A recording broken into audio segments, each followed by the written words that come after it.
Ang lakas ng ulan dito sa amin mga idol, no? Ang daming mga bata na naliligo sa ulan. Ayan, ayan, lumalabas na.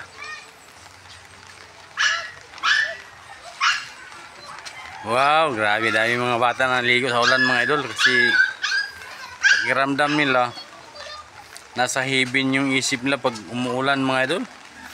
Kasi dito sa amin mga idol, bihira lang ang tubig dito.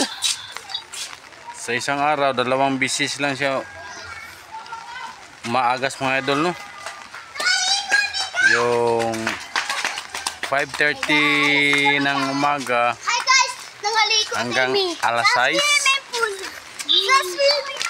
Kalahating oras lang yung agas ng tubig.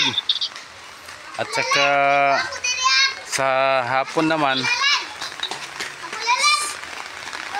alas 6 ng gabi hanggang sa alas 6:30, 30 minutes pa rin pagdating ng hapon mga idol.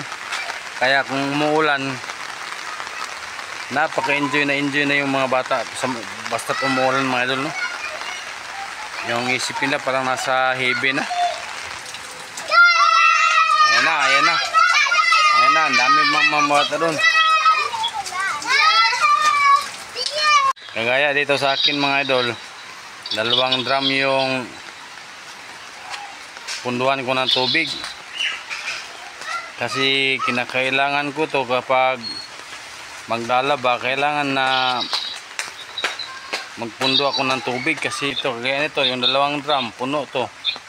3 araw ko to iniipon mga idol, no? Kasi kailangan ko ng tubig kasi maglalaba kami bukas, kaya iniipon ko, hindi ko ginamit. Yan yung gripo namin. Ayan, always ready na yan mga idol, no? Nakabukas na yan palagi, no? Pero kaya na sinabi ko, 2 bisis lang maagas yung tubig namin dito. Yung 5:30 ng umaga hanggang alas 6, at saka yung 6 PM at saka hanggang 6:30.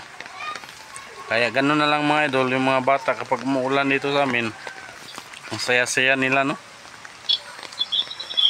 Halos lahat ng mga bata lumalabas kasi ng bahay at maliligo.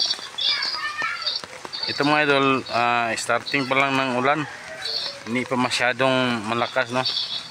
Pag lumalakas ito, yun na, labasan na. Hindi lang bata yung maglalabasan, lahat ng tao dito lumalabas sa kanilang bahay para maligo ng ulan, no?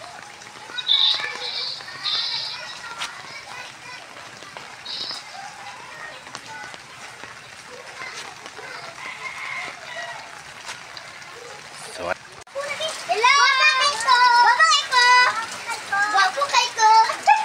yan ang mga bata, no? Patagan ito ng maligo sa unahan mga idol.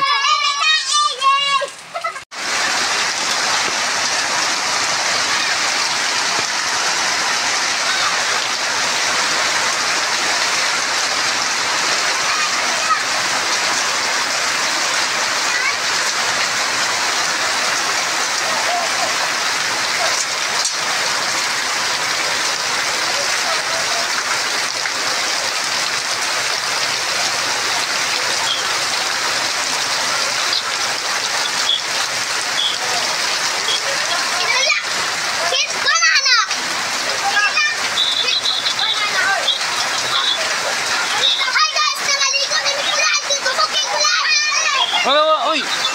Hawala! Hawala yung bisig diri!